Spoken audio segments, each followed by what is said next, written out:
Il y a deux manières de rentrer dans l'histoire de France. Il y a une manière extrêmement glorieuse qu'on prétend être candidat à une élection aussi importante que l'élection présidentielle, même si je crois que notre 5e République est très en difficulté. Mais en tous les cas, c'est qu'on cherche à construire un projet qui permettra à ces hommes ou ces femmes de rentrer dans l'histoire de France. Alors pas, j'espère pour eux, mais en tous les cas pour essayer de...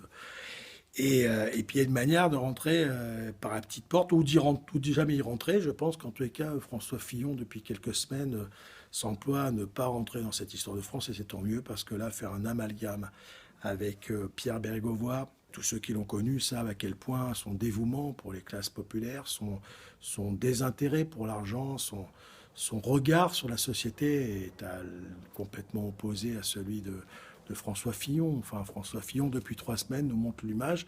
Voilà, c'est comme ça. Quand on va à une élection, on se met à nu. Il s'est mis à nu. Pas lui qui se l'est mis. Les journalistes l'ont certainement bien aidé. Mais et ils n'ont pas inventé. Il nous a montré un visage tout le contraire de quelqu'un qui était un homme de clan, de lobby, d'argent. Voilà, c'est tout le contraire de Pierre Bérégovoy. Et puis, une chose tout de même. Il y a des centaines, des milliers de personnes qui chaque année passent à l'acte sur le suicide. Moi, j'ai vécu ce 1er mai 1993 et ce qui a suivi, l'enterrement, la famille, les questions qui ont duré très longtemps. Mon père est mort il y a 5 ans. C'est une question qui l'a taraudé jusqu'au bout. Pourquoi son frère était passé à l'acte.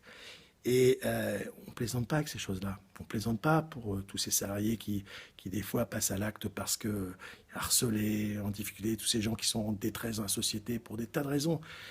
On ne s'amuse pas, on jongle pas avec ça.